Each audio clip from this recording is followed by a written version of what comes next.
Turn my goddamn music off.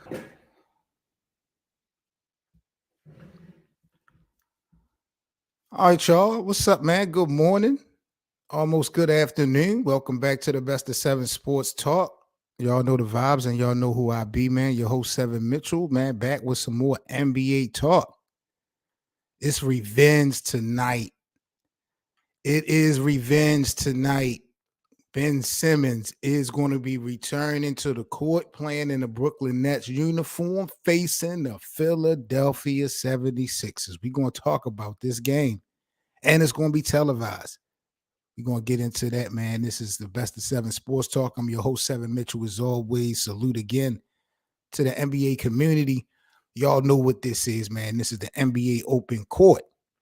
Open panel. The link is pinned to the top if you guys would love to join me. Give me your thoughts and your opinions about Ben Simmons' game tonight versus the Philadelphia 76ers. It's going to be a good one. I don't know how much he's going to play. He better play. I know that. Well, I'm going to have to talk to the bosses. But I cannot wait to see Ben Simmons lock in. We're going to definitely get into that in about a couple of minutes. Let me just kind of run down and see what else is going on in the NBA before I talk my shit about Ben Simmons. Looking at the NBA highest paid mascot, the Denver Nuggets mascot, Rocky, making $625,000 a year, over $500,000 to be a basketball mascot. That's good money, Rocky. That's good money, Rocky. The Atlanta Hawks mascot, Harry, he comes in second, making $600,000. Then you got Benny the Bull from the Chicago Bulls coming in at third, making $400,000 a year.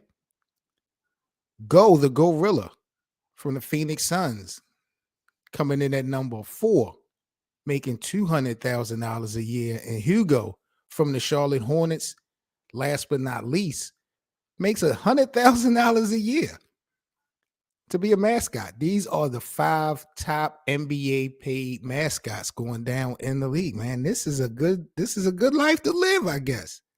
Rocky making over $500,000. Harry making over $500,000. When the last time has Denver or Atlanta won the championship? When the last time has Denver or Atlanta been to the damn NBA finals? I really got to talk to the bosses about where money is being distributed. This is crazy. I think they need to cut the salary down on Harry and Rocky, man. Maybe get some more key players to help these guys get over the hump. You paying these guys $500,000 to run around in suits, but the team can't even get to the promised land. What's really good? Jesus Christ. Now, also today, what I saw this morning kind of bugged me out. According to reports in Dallas, Jason Kidd plans on starting JaVale McGee at center and using Christian Wood as the Mavs' primary 6-man. Why? What is Jason Kidd cooking up in Dallas? Christian Wood coming over from the Houston Rockets. I think he got a little bit of promise. I like his size, but, he's not real big. But as far as his length and stuff like that, I think he's dope. JaVale McGee is a champion, though. We can't take nothing away from that. If you want to harp on all the bloopers and all that, then you really not a real, I would say, a fan of the NBA. Because JaVale put that work in. But I am surprised that they decided to go with JaVale starting. They must got a weak bench. That's the only thing I could think of. And they can't make JaVale the focal point of coming off the bench. Maybe, you can't have JaVale being the 6-man. So I understand that. But I got to look at the roster again for Dallas because I thought they would have definitely had Christian Wood starting to help out Luka in the front court. But they got JaVale. JaVale going to do dirty work, though. So, maybe this is not a bad move. If Christian Wood can suck it up and come off the bench. But it might not be a permanent thing, but it probably more than likely just be a situation where as though they try to experiment. We'll see by the All-Star break if they're going to keep this same energy. But I'm like, wow. We'll see. I wonder what Luka got to say about this. I wonder, did Luka approve of this? I can't wait to see what Jason Williams. I can't wait to see what Jason Kidd is actually cooking up. So let's get into today's topic, man, here in the open court. Tonight is the night, baby. We got revenge on deck, 7:30 p.m. Eastern, live on NBA TV. Ben Simmons is back. The Brooklyn Nets are facing the Philadelphia 76ers tonight in New York, and Ben Simmons gets his revenge as long as he steps on the court, which I anticipate him to do, which I expect him to do. I would have to talk to all the bosses if Ben Simmons don't make it out for this one. What can we expect tonight if Ben Simmons hypothetically does play in this game? I know it don't really count for nothing, but it means something. You better believe that. It may not count for nothing, but tonight's game versus Philly means something to Ben Simmons. He going to have to go out there and show and prove. Those guys really, Philadelphia, I told you when we talked about the additions that they made in the offseason, Montrezl Harrell, PJ Tucker, they got tough. Philly got tough.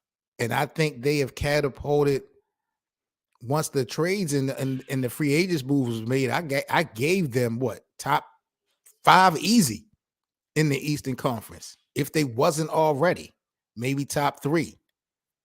Now, what you look at Boston and what the Celtics is going through, on paper, Philly may have that number 2, maybe number 1 spot. But Brooklyn, of course, is always going to be a problem because of Kevin Durant and Kyrie Irving. There's no doubt about that. But look at the 3-point shooting from the Brooklyn Nets as a team overall. They are snipers. I didn't realize that. You got Kyrie shooting just under 42% from 3. KD shooting just under 39. You got Morse coming in 33% 3-point shooter. Of course, Joe Harris, the best 3-point shooter they got, shooting just over 46%. Seth Curry at 42%. They got some shooters. So that's good that they got that perimeter game locked down. I don't know about the size. I don't know if they're going to be able to bang. I don't know how tough Brooklyn is going to be on both ends of the court. Not during the regular season, during the playoffs when they count the most. But we're going to see how tough Ben Simmons is tonight. God damn it.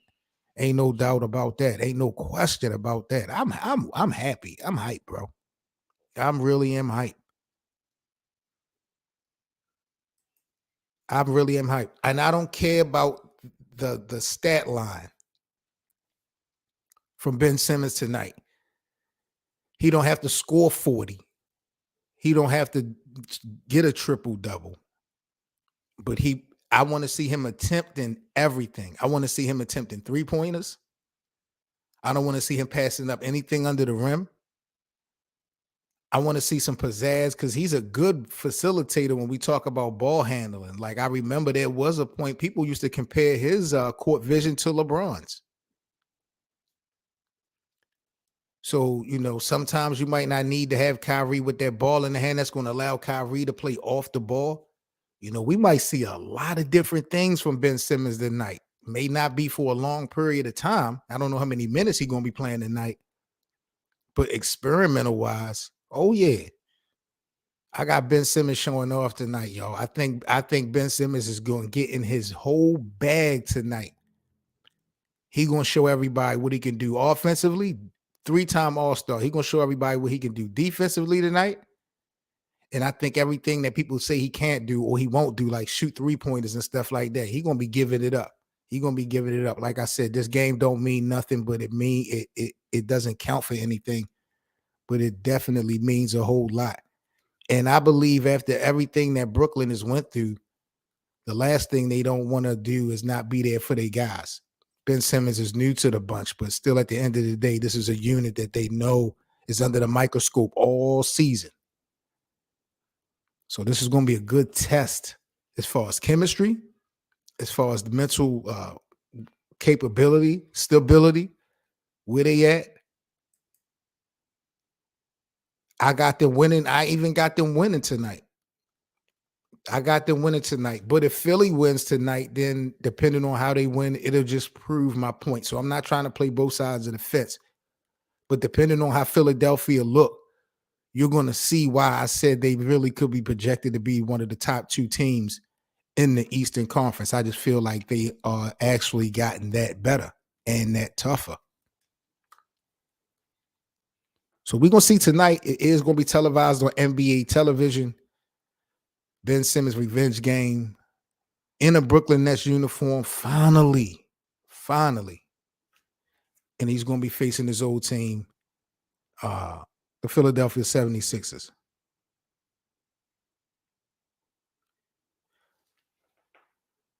Salute to everybody, man. We live streaming from the YouTube channel on T7M Radio. Make sure y'all subscribe to the Best of 7 Sports Talk. Hit that like button as y'all come in. Salute to everybody again in the NBA community. Tyler Hero is now set to make $33 million per year. Overpaid, underpaid, or just right? I think we're going to have a story and talk about Tyler Hero and that money he just got. It's been 470 days, though, since Ben Simmons last played. It's been 476 days since Kawhi Leonard last played. Both of those guys play tonight. You know, so I'm going to have my eye on Kawhi, but more or less, I definitely got my eye on this guy right here, Ben Simmons, in the revenge game. We got the Brooklyn Nets versus the Philadelphia 76ers going down tonight, 7:30 p.m. Eastern on NBA TV. Most three-pointers made in each decade. In the 1980s, is this Percy Ellis? 472 3-points made. Is that Percy Ellis?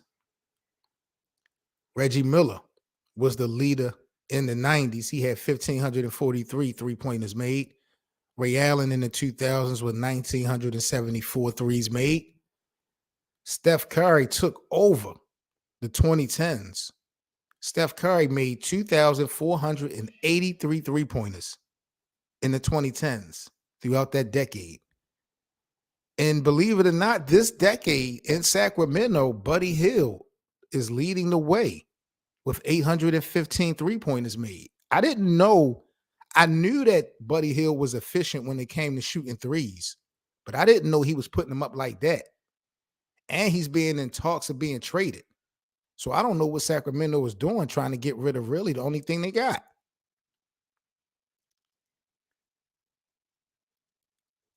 Now, how does Ben Simmons not have, hold up, wait a minute. I got to talk to the bosses, Dominique. Ben does not have any revenge to get. The 76ers want to keep him. He forced the trade. The 76ers are looking for revenge when the actual season starts. Are you kidding me? DB, are you kidding me? That's what we doing? Let's not forget how disrespectful Joel Embiid and Doc Rivers was after that Game 7 loss in the playoffs. That's what I mean by revenge. This doesn't really have anything to do with the city of Philly, even though they have been disrespectful. I don't think that really bothers Ben as much. I think it definitely bothered him some, but I don't think it bothered him as much as watching his own head coach and his partner in crime basically throw him under the bus in the worst moment of the team at the time. I knew it was going to be a problem when Doc Rivers couldn't commit to saying that he could win with Ben Simmons. And then to have Joel Embiid come right after that, say some slick stuff that night. And Joel Embiid said some other things throughout this offseason. So I just feel like it's a revenge game tonight. Not that he going to drop a triple-double or drop 50 points on Philly. What niggas been doubting Ben Simmons for doing all these years. Shooting threes, scared to shoot. You know what I mean? All that type of shit. It's going to get displayed tonight. I believe it's going to get displayed tonight. I don't know how efficient he's going to be. I don't know what the stat line is going to be like. But I think tonight Ben Simmons is going to prove he got heart.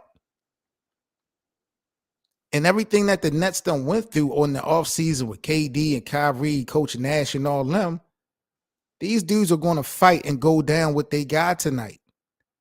This game doesn't count, but the shit means a whole lot. Look at the three-point shooters that Brooklyn got. Look how efficient these guys are going into the season. You got Joe Harris at 47%. You got Kyrie at 42%. KD shooting 38% from three. Seth Curry shooting at 40. I mean, the perimeter shooting for Brooklyn, believe it or not, is so dangerous. And if this guy right here can show that he got some heart, you're going to have him being the facilitator. You're going to have him being the floor general. Because like I said, people used to compare Ben Simmons' court vision to LeBron James. He had that potential. Now, I personally feel like Brooklyn is not making a smart move, taking the basketball out of Kyrie Irving's hand. Kyrie can score. So if Kyrie plays off the ball, yes, he will be dominant as far as scoring. But we all know Kyrie's biggest strength and power is breaking down defenders, breaking down double teams, opening up things for everybody else. So if you take the ball out of Kyrie's hand, you're kind of taking that element away. But you do have someone, some will argue Ben Simmons is a better facilitator than Kyrie. So roles may get switched. I don't know how Steve Nash is going to have to play this out. You know what I mean? I'm not sold on Steve Nash. I don't think that, when we talk about X's and O's, he might know his stuff. But coaching these personalities, getting these guys to believe in his system, that's going to be the biggest thing for Brooklyn. And knowing that these niggas really didn't want you to be there. It's going to be a lot of that. Now, the 76ers are going to be missing tonight 3 of their 5 starters. But again, this is not about, I feel you, DB, when you talk about this comment. If we were talking about does tonight make Brooklyn better than Philly? Because the addition of PJ Tucker, the addition of Montrezl Harrell, I really like what Philly did in the offseason as far as getting tough. With the demise of the Boston Celtics in a way, I feel like Philly is really on paper one of the top 2-3 teams in the Eastern Conference. So I'm not sitting here making it seem like tonight is the night that's going to make a decision as far as if Brooklyn is better. But tonight is going to clearly show where Ben Simmons' heart is at. To me. And it's not a game that count. So if he's missing 3-pointers, I don't have no problem with that. If his efficiency is not good, I don't have no problem with that. What I want to see him do is attempting. I want to see him trying tonight. And I believe he is. I believe he's going to go in his entire bag tonight and go crazy. I just don't know how productive it's going to be. Like, it's always a toss-up if the basketball goes into the hoop. But I think just to answer some questions for all the talk that we done had about Ben Simmons mentally, physically, and emotionally, I think the shit is up tonight versus the Philadelphia 76ers. It's going down 7:30 p.m. Eastern on NBA TV. So get your popcorn ready because Ben Simmons is returning. Kawhi Leonard is also returning tonight for the first time in like over 400 games. So we got some key joints going down tonight in the NBA. I cannot wait. Y'all already know the vibes, man. I am Seven Mitchell, URL rocking with the best. This is the Best of 7 Sports Talk. Just wanted to come at y'all real quick. Remind y'all that tonight we got an interesting game. The Brooklyn Nets and the Philadelphia 76ers. We finally get to see Ben Simmons playing ball in the Nets uniform. What will the chemistry be like? Only time will tell. Hope you guys stay safe. Smash that like button. If you're new to the channel, subscribe. I will catch you guys later on here on the Best of 7 Sports Talk. Y'all be good. I'm out of here, man. Peace.